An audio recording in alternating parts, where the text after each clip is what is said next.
యాక్చువల్గా అక్కడ మంచిగా ఇది చౌరస్తా, ఇది రాజేష్ టాకీస్ రోడ్, ఇది ఫైన్ క్లైన్ రోడ్, ఇటు మియాసి టాకీస్ రోడ్, ఇటు మన రీగల్ షూమార్ట్ రోడ్. ఇక్కడ రీగల్ షూమార్ట్ ఉంది, ఇక్కడ పోచమ్మ గుడి, ఐడిఎస్ఎంటీ కాంప్లెక్స్. రోడ్ సహజ న్యాయ సూత్రం 2 వైపులా తీయాలి, అది న్యాచురల్ జస్టిస్. అది ఇటు ఏం చేస్తున్నారు, ఇటు ఏం తీయరాట, ఇటంతా కబ్జాదారులు ఉన్నారు, వాళ్ళు ఉన్నారు కదా, ఇటే తీస్తారట. ఇటు ఎంత తీయాలి, 50 ఫీట్లు 150 తీస్తారా? రోడ్డు వెడల్పు అంటే ఎంత అండి? 10 ఫీట్లు 20 ఫీట్లు. ఒక్క తీస్తే ఇక్కడ దాకా 50 ఫీట్లు వస్తుంది. మొత్తం తీస్తే దాని అర్థం ఏంటంటే ఈ ల్యాండ్ గ్రాబింగ్ చేద్దాం. 3 కోటర్లతో ఇక్కడ ఎన్ని కోటర్లు ఉన్నాయండి? హనుమాన్ నగర్లో ఒకటి, ఈ చుట్టుకున్నదంతా పార్కింగ్ ఏరియా ఖాళీ. 1 2 3 4 5 6 7 8 9 10 11 12 కోటర్లు తీస్తే సరిపోతుంది. 82 కోటర్లు ఎందుకు గ్రాబింగ్ చేయాలి? ఆలోచించాలి మనం. దుర్మార్గం ఇది. ఎవడు అడుగుతా ఏమైనా అభివృద్ధికి వ్యతిరేకం? అభివృద్ధికి ఎవడు వ్యతిరేకం? ఇప్పుడు ఇది పోతలేవా? ఇది తీసేసి D1 కూల్చేసిండు, D33 కూల్చేసిండు, 67 కూల్చేసిండు, 99 కూల్చేస్తారు. ఇక్కడ ఏ ఫస్ట్ ఫేజ్ లో మనం రామగుండం మున్సిపల్ కార్పొరేషన్ లో ఉన్నాం. ప్రస్తుతం గత 3 నెలల నుంచి గోదావరి కానీ పట్టణంలో జరుగుతున్న అభివృద్ధిలో భాగంగా మరి సింగరేణి క్వార్టర్స్ తొలగింపు 82 క్వార్టర్స్ ను తొలగింపులో భాగంగా మనతో పాటుగా మనం నిన్న మన ఛానల్లో మాట్లాడుకున్నాం. ఎవరైతే బాధితులు ఉన్నారో బాధితులకు అండగా ఉంటున్న నాయకులతో కావచ్చు, లేదంటే బాధితులతో మాట్లాడే అవకాశం మనకు ప్రయత్నం చేద్దామని చెప్పుకున్నాము. ఈ రోజు మనకు అవకాశం కలిసి వచ్చింది. బాధితులు ఉన్నారు, అదేవిధంగా ఎవరైతే నిన్న హైదరాబాద్ ప్రాంతంకు మన రాజధానికి మన క్వార్టర్స్ పంచాయతీని తీసుకెళ్లిన నాయకులు ఉన్నారు, అదేవిధంగా ఆ కుటుంబీకులు అంటే ఆ క్వార్టర్స్ సంబంధించిన బాధితులు కూడా ఉన్నారు. అసలు అభివృద్ధి ఎలా ఉంది గోదావరిఖని పట్టణంలో? ఇది నిజమైన అభివృద్ధి? అసలు అభివృద్ధి జరుగుతుందా పట్టణంలో? ఎట్లా ఉంది? గతంలో ఎట్లా ఉంది, ప్రస్తుతం ఎట్లా ఉంది? పూర్తి స్థాయిలో 82 క్వార్టర్స్ ను తొలగిస్తేనే గోదావరిఖని పట్టణం అభివృద్ధి కనిపిస్తుందా, లేదంటే ఎలాంటి ప్రలోభాలకు పోతుంది సింగరేణి సంస్థ కావచ్చు, లేదంటే ప్రస్తుత నాయకులు కావచ్చు? వాళ్ళని అడిగి తెలుసుకుందాం అసలు వాళ్ళ బాధలేంది, వాళ్ళ సాధక బాధల పరిస్థితులు ఎట్లా ఉన్నాయి. అన్న నమస్తే. నమస్కారం అన్న, చెప్పండి అన్న, ముందు అసలు ఏంది అభివృద్ధి ఎక్కడదన్న? అసలు ఈ ఊరు గోదావరిఖని, ఇది బొగ్గు గనుల ప్రాంతము. మొత్తం 80% మైనింగ్ ఏరియా. దీనికి లైఫ్ ఉండదు.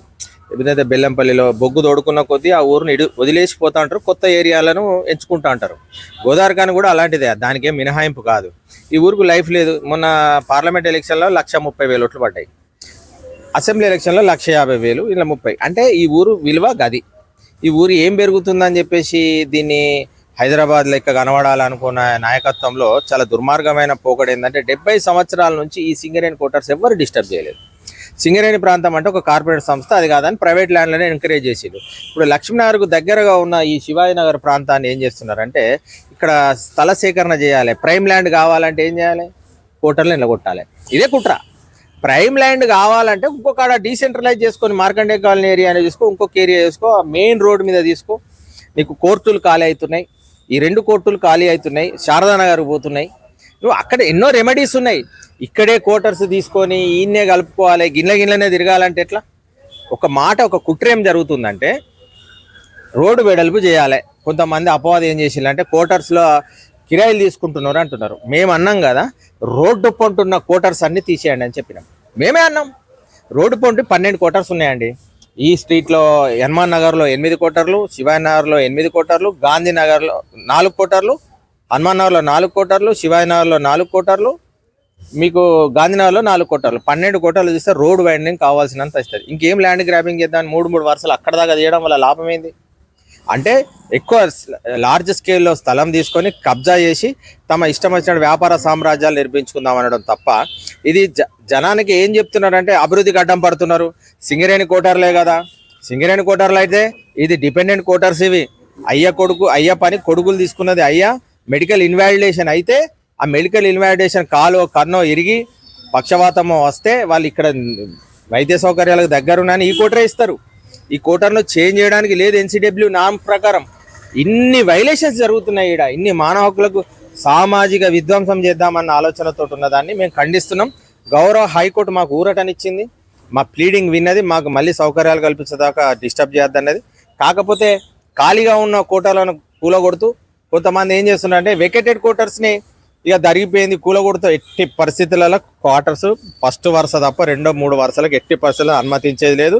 అవసరమైతే ఎంత పోరాటానికైనా సిద్ధమా తప్ప అటువంటి వాళ్ళ ఆటలు సాగనీయం. మీరు చెప్పండి అన్న, నిన్న హైదరాబాద్ ప్రాంతానికి వెళ్ళారు, అక్కడ సింగరేణి C&MD తోటి కూడా మాట్లాడారు. అక్కడ ఎట్లాంటి మీకు అవకాశం లభించింది? ఇప్పుడు ఫస్ట్ ప్రజాభవన్ పోయినాం. ప్రజాభవన్ పోతే మా గొంతు ప్రజాభవన్లో వినిపిస్తే వాళ్ళు ఇమ్మీడియట్లీ CDMA గౌతమ్ గారికి ఫోన్ చేసి అసలు మున్సిపల్ అనుమతి ఉన్నదా అని ఆయన మమ్మల్ని పిలిచిండు. తర్వాత CMD శ్రీధర్ మన ఈయన బలరాం గారికి చేస్తే ఆయన ఫోన్ కలవలేదు. బహుశా ఆయన ఢిల్లీ నుంచి ఫ్లైట్లో వచ్చే టైంలో వీళ్ళు ఫోన్ చేసి కలవలేదు. తర్వాత మాకు బలరాం గారు పిలిచారు. బలరాం గారు కూడా చెప్పినాం. బలరాం గారికి చెప్తే ఆయన కిరాయిలు తీసుకుంటున్నాడు కదా, అదే తీసుకుంటా అని పాత పాట వాడితే మేము కొద్దిగా మ్యాపులతోటి వివరించి చెప్పినాం.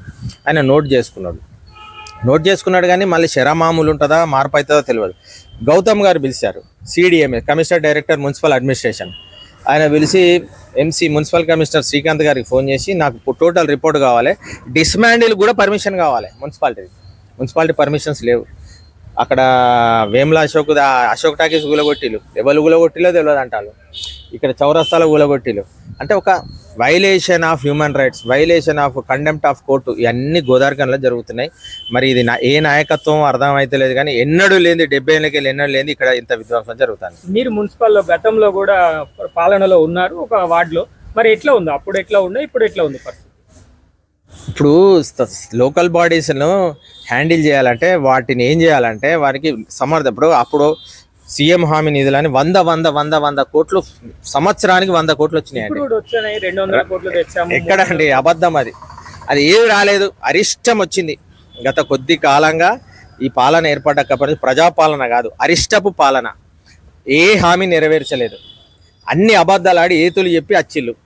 తెలంగాణ సమాజాన్ని ఎట్లనైనా చక్మా కొట్టచ్చు, మోసం చేయాలన్న తప్ప ఏం జరిగిందండి? RTSB ఉన్నది, అది పాతది, ఎప్పుడో నిజాం కాలం నుంచి ఉన్నది. దాన్ని తీసేసి సింగరేణి ప్లాంట్ పెడతా అంటారు. అంటే RTSB చచ్చిపోయినట్టే కదా. ఉన్న ఏకైక తెలంగాణ ఉద్యోగులది అదే ఉంది. సింగరేణి తెలంగాణ ఉద్యోగులు అన్నారు. అది సెంట్రల్ గవర్నమెంట్ 49%, 51% రాష్ట్ర ప్రభుత్వం. NTPC మనది కాదు. ఉన్న రాష్ట్ర ప్రభుత్వం జెన్కోది ఏం చేస్తారు?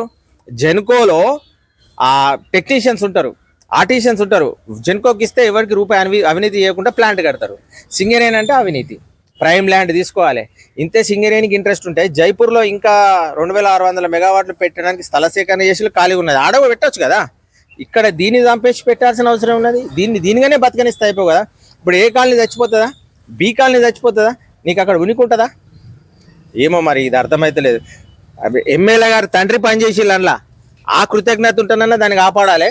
కానీ దాన్ని చంపేసి ఈ విద్యుత్ ప్లాంట్ పెడదాం అనుకుంటారు. ఎట్లా అనిపిస్తుంది అసలు ఈ పూర్తి స్థాయిలో లక్ష్మీనగర్ ప్రాంతం కావచ్చు, హనుమాన్ నగర్ ప్రాంతము, ఈ అభివృద్ధి ఎట్లా ఉండబోతుంది? ఎమ్మెల్యే సాబ్ కాట కలిసిండు. ఆయనకు అర్థమైతలేదు.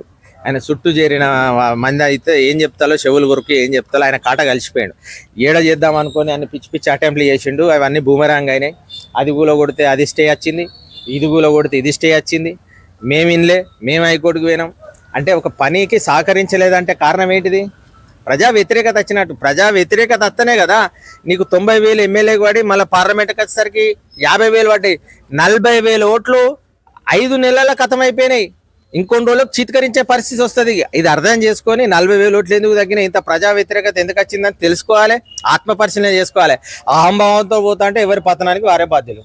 మున్సిపల్ శాఖ అభివృద్ధి చేస్తుంది అని చెప్తున్నది. కొన్ని గతంలో బడ్జెట్ సమావేశాలు జరిగినప్పుడు డబ్బులు లేవని చెప్తారు, ఆ పార్టీ నాయకులే చెప్తారు. ఇప్పుడు అసలు అది అభివృద్ధి జరగడానికి ఏమన్నా అవకాశం ఉందా? ఏదన్నా కార్యక్రమం చేయాలంటే ఇప్పుడు అండర్ గ్రౌండ్ డ్రైనేజ్కు, పట్టణ ప్రణాళికకు, CC రోడ్లకే పైసలు అవి.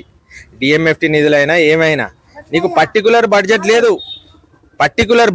ఈడ ఎందుకు లేదంటే పర్టికులర్ బడ్జెట్ రాష్ట్ర ప్రభుత్వం నుంచి తీసుకురావాలి. DMFT నిధులు ఏందండి? District mineral fund trust. అది ఫండ్. ప్రతి టన్ను బొగ్గుకు ఇన్ని రూపాయలు తీయాలి, 2 రూపాయలు 3 రూపాయలు తీయాలని చెప్పేసి తీస్తే అన్ని కోట్లు జమ అయినాయి. వీటిని సింగరేణి మైనింగ్ ఎక్కడ ఏ జిల్లాలో జరుగుతుందో ఆ జిల్లాలో, బళ్ళారిలో మైనింగ్ జరిగినా, కేరళలో మైనింగ్ జరిగినా, రామగుండంలో మైనింగ్ జరిగినా ఇచ్చే పైసలు అవి. దాంట్లో రాష్ట్ర ప్రభుత్వం నుంచి తీసుకొచ్చిన ఏతులేంది? అవి మనకు వచ్చే హక్కు. అది ట్రస్ట్ పైసలు, రాజకీయ నాయకుల పైసలు కావు అవి. దానికి DMFT నిధులు తీసుకొచ్చినా అని చబ్బలు జరిచి చేసి ఇది ఏందో అర్థమైతలేదు. మొత్తం రాష్ట్ర ప్రభుత్వం నుంచి దమ్ముంటే రాష్ట్ర ప్రభుత్వం నుంచి పైసలు తీసుకురావాలి, డెవలప్మెంట్ చేయాలి. మున్సిపాలిటీని మున్సిపాలిటీకి గిన్ని బడ్జెట్ కేటాయించమని చెప్పాలి దమ్ముంటే. అన్ని ఎక్కడో ఎంగిల్ బువ్వ తీసుకొచ్చి నా బువ్వ అంటే ఎట్లా నాకు అర్థమైతలేదు. అంటే కేటాయిస్తున్నారు కానీ అభివృద్ధి కనబడట్లేదు కదా, అది ఎట్లా ఉంది? ఇది శాపగ్రస్తుల ఏరియా. రామగుండం అంటేనే అవినీతి, రామగుండం మున్సిపాలిటీ అంటేనే అవినీతి. అది శాపగ్రస్తులది. ఈ టర్మ్లో చేస్తే వచ్చే టర్మ్కు పైసలు అవి వస్తాయి, వచ్చే టర్మ్కు చేస్తారు తప్ప ఇక్కడ ఆయనే కూడా హ్యాండిల్ చేయలేడు. ఒక్కటే అహంభావంతో పోతే ఎవడు దగ్గర రాడు, ఎవడు కూడా సలహాలు సూచనలు ఇవ్వడు. నేను అన్న తత్వంతో కాకుండా మనం అన్న తత్వంతో మేము అభివృద్ధి సలహాలు ఇస్తాం, సూచనలు ఇస్తాం, సహకరిస్తాం. ఇప్పుడు మేమే ఫస్ట్ లైన్ తీయమని చెప్పేసి మేమే చెప్పి మేమే ప్రపోజల్ చేసినాం. చివరిగా ఒక ప్రశ్న చెప్పండి అన్న, ఇప్పుడు ఇందులో మీ క్వార్టర్స్ తొలగిస్తే పూర్తిగా అసలు ఏ సమస్య తలెత్తబోతుంది? ఇప్పుడు సింగరేణి, ఇప్పుడు ఈ ఏరియా ఉంది, ఇది 686 సర్వే నంబర్. అఫీషియల్గా సింగరేణికి ఉన్నది 4 ఎకరాల భూమి.